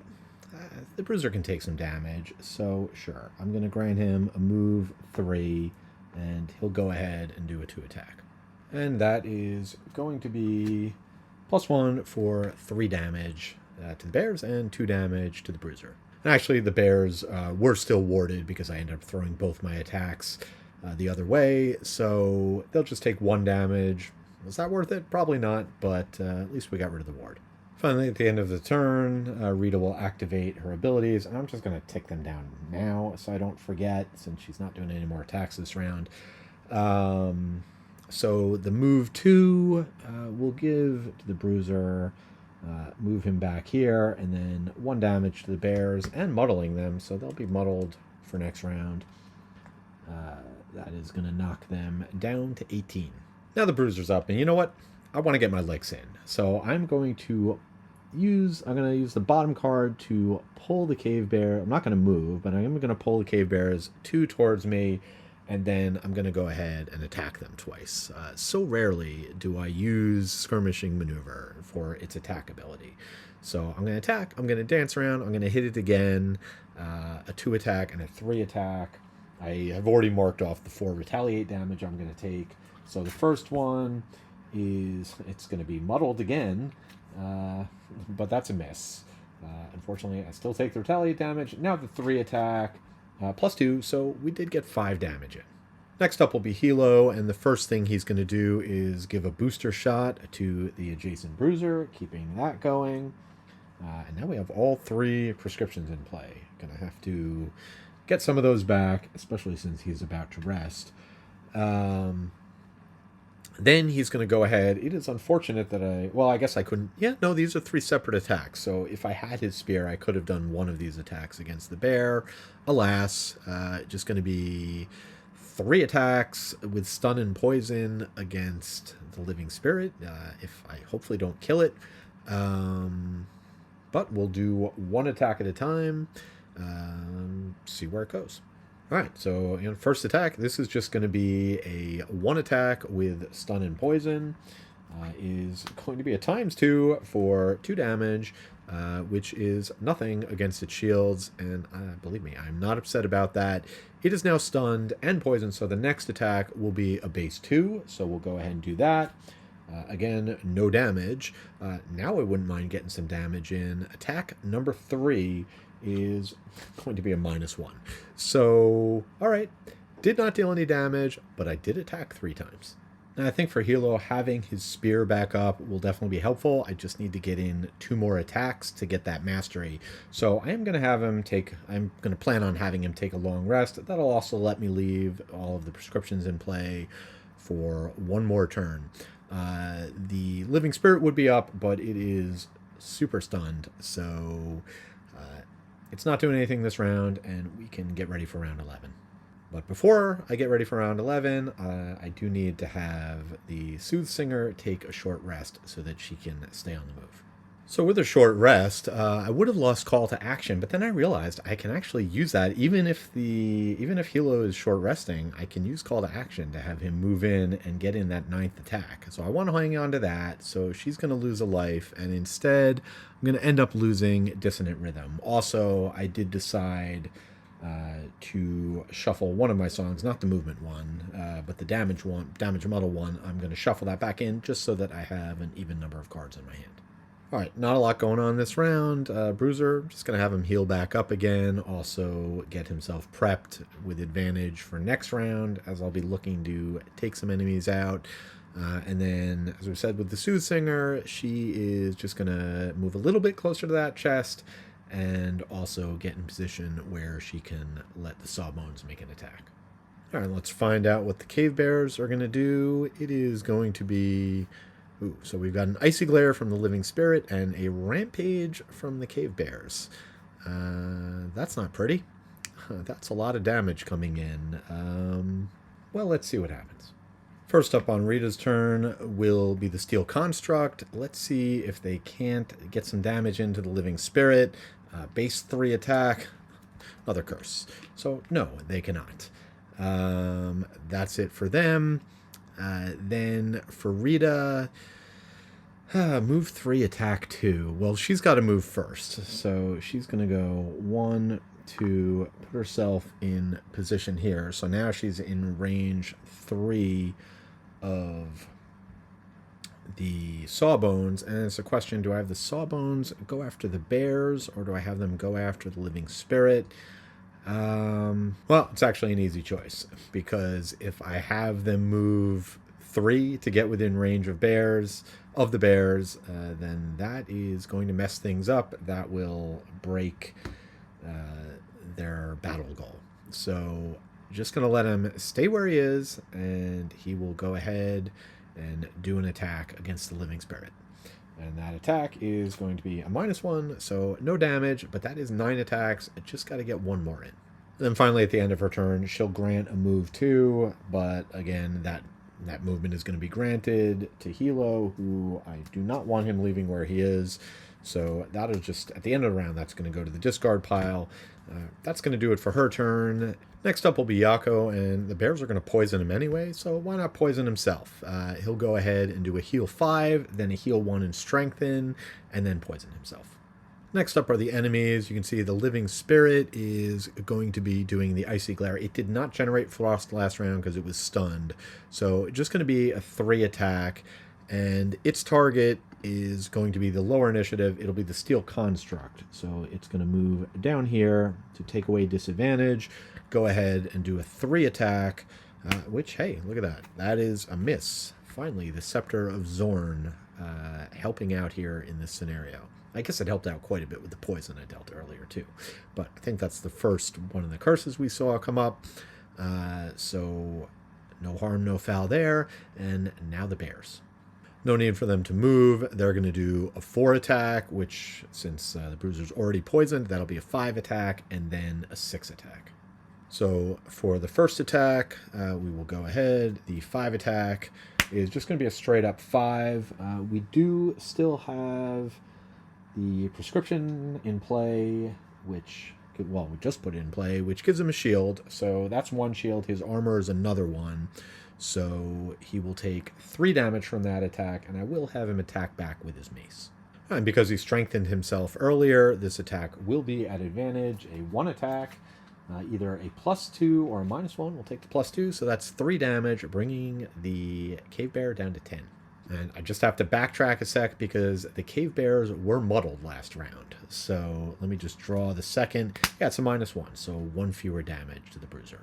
Bruiser is starting to stockpile conditions. He's now wounded, and here comes the 6 attack at disadvantage. Either a poison or a 0. So at disadvantage, it's going to be 0. Not that it really matters, but that'll be 6 damage, 1 shield from the prescription, the other shield from second use of his armor, so that is 4 damage. Last up is Hilo, who is going to... I'm going to discard 2 of his prescriptions to get him back into the mix, and then for the long rest, going to lose Hamstring. And he'll get his spear back, and that will be that.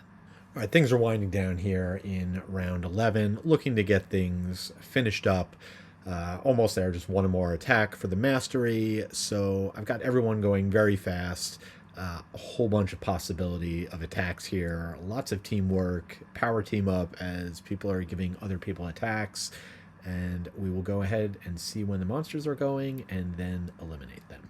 As you can see, 10, 12, and 15 for us, and for the enemies, bears on 29, the living spirit, nothing special on 48. Bruuser's first, he's going to whack the cave bear for 4 with advantage. So that will either be a -1 or a +1 for 5 damage, bringing it down to 5. Yakko will take a damage from the wound going down to 6, and strengthen will go away. Then we will move on to, I guess I'll also get an XP for that, which I'll update. Then we'll move on to the Soothsinger, and as per usual, that is going to start with this guy coming down to, once again, try and attack that living spirit. And that attack is going to be a 3, -1, no damage. All right, let's try Onward to Battle. To go ahead, the Hilo is within 3, so we're going to let him do a 4 attack against the living spirit. Can he do it? Let's find out. As we will go ahead and draw the 4 attack. Is a -1, is a 3. The answer is no, he cannot. That is going to bring the living spirit down to 1.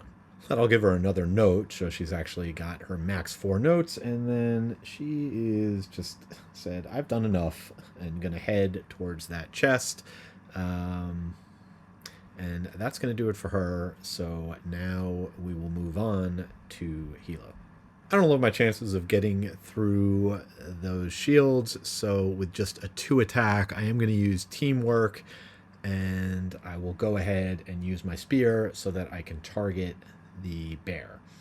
So here we go. A 2 attack is 2 damage, knocking it down to 3. Then with teamwork, I will grant my adjacent ally, the Bruuser, will now get to attack for 3. And rolling modifier.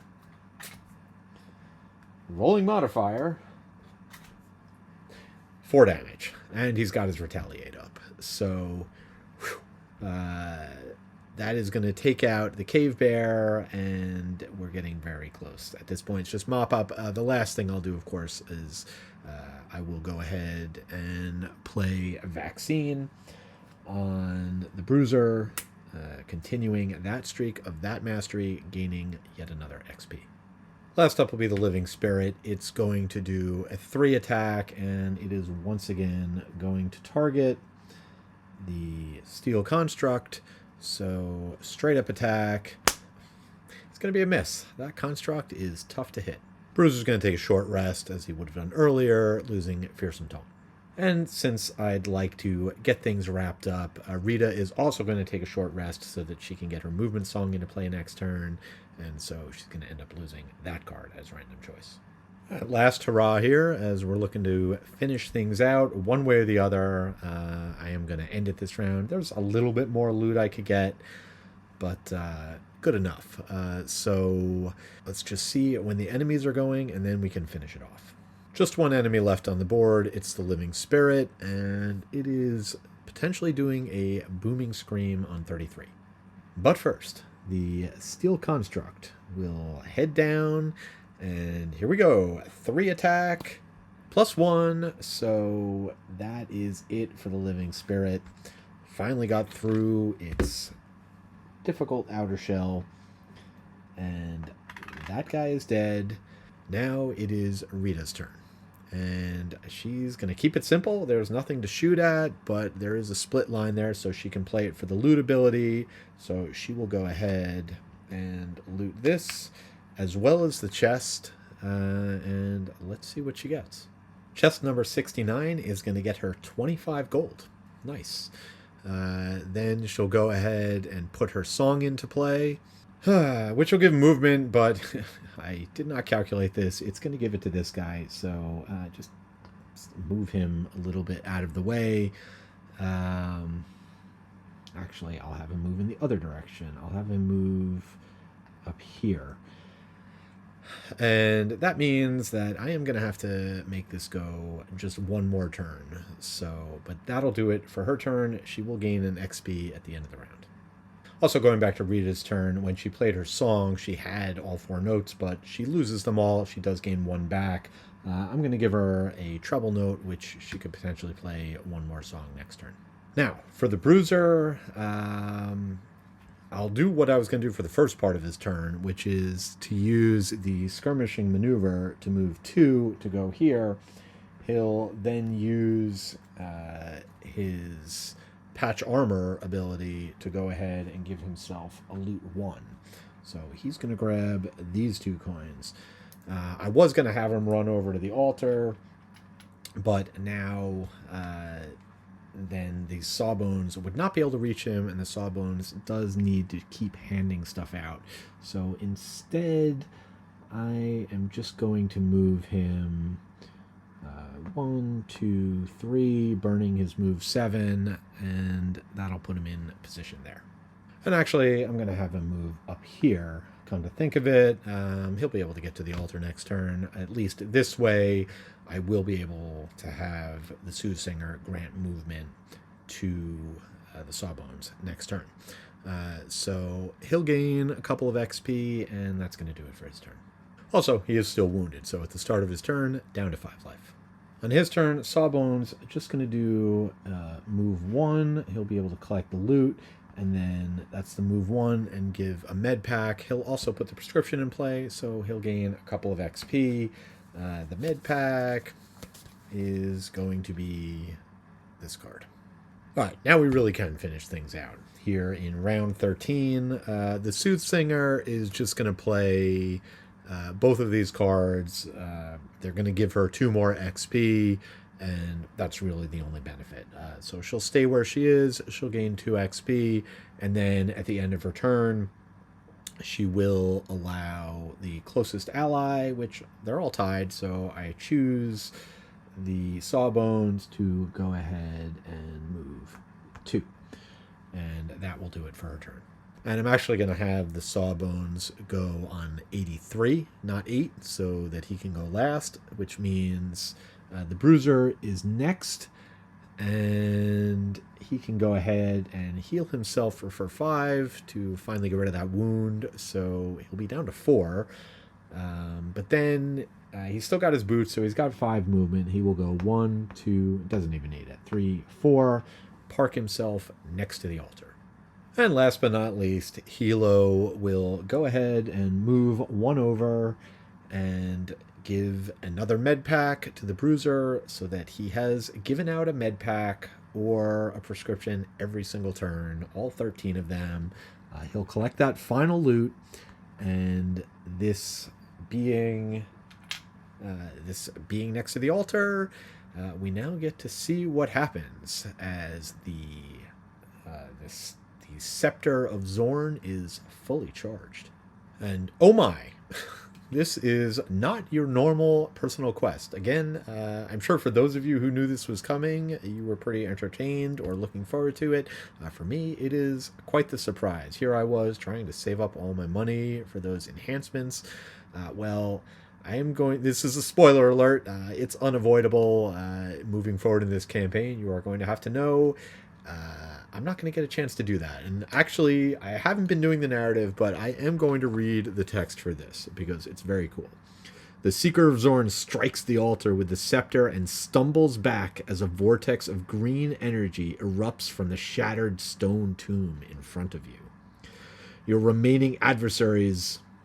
There are no remaining adversaries, but sure, we'll pretend. Your remaining adversaries are lifted off the ground and pulled in, their bodies disintegrating as their essence is consumed by the swirling maelstrom. Suddenly, a voice thunders through your mind. Your quest is complete. You grip your head. You have found me, released my power, and fulfilled your destiny. It's too loud. It hurts so much. Now this body will birth my herald. I thought this guy was the herald. All right, well, the vortex condenses into a beam, hitting the Seeker of Xorn square in the chest. They fall to the ground. dead.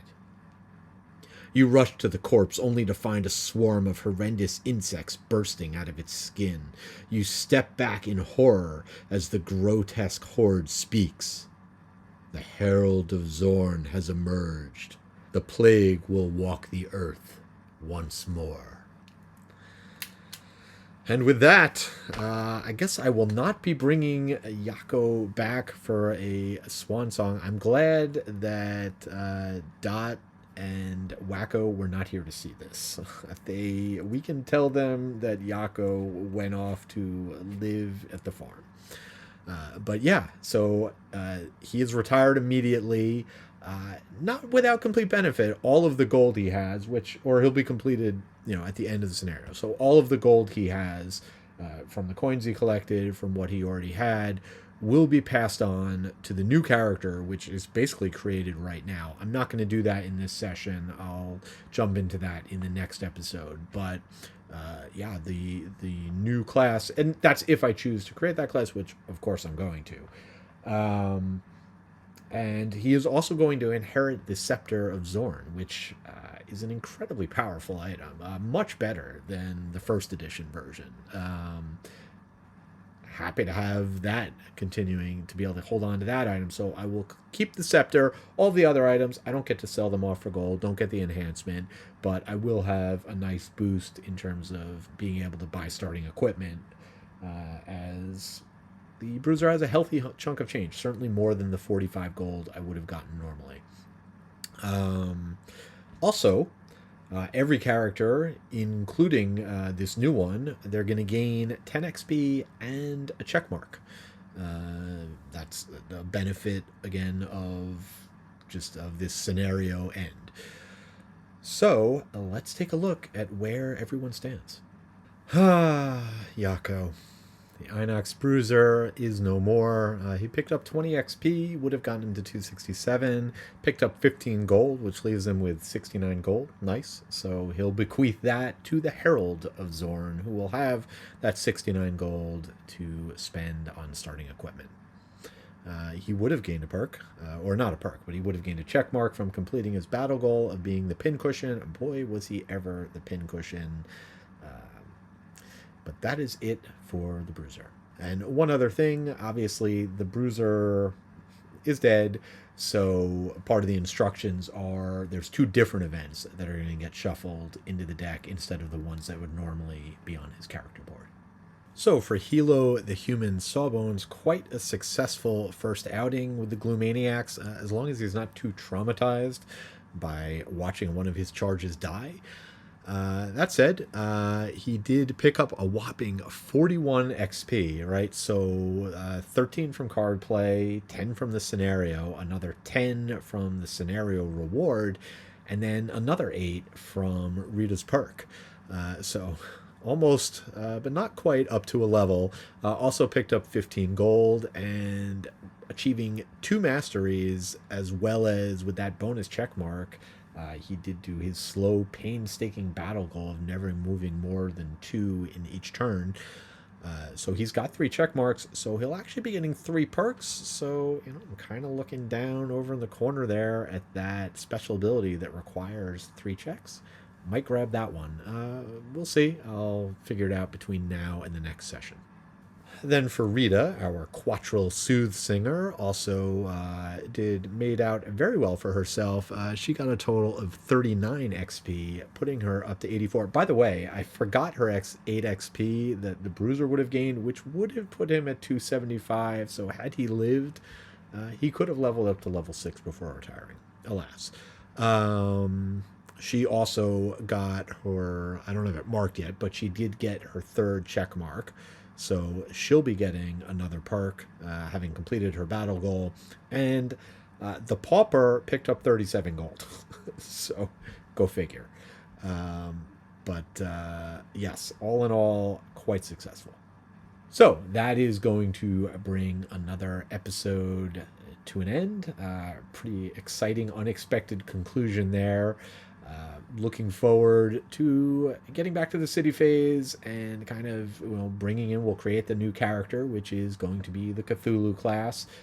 We've kind of rounded out our new team of the Gloomaniacs, the new Gloomaniacs, the next generation. I don't know, whatever you want to call them. We'll be getting them ready to go on their next adventure. I think now that I've got the new crew, I will take a look at the puzzle book and see what that has to offer. And again, not going to spoil any of the puzzles, but I will report on it. Otherwise, per usual, check out my website, dranthar.com. Subscribe to the channel. The more subscribes I can get, the better. Likes as well. I really appreciate your comments. And otherwise, as always, until next time, and thanks for watching.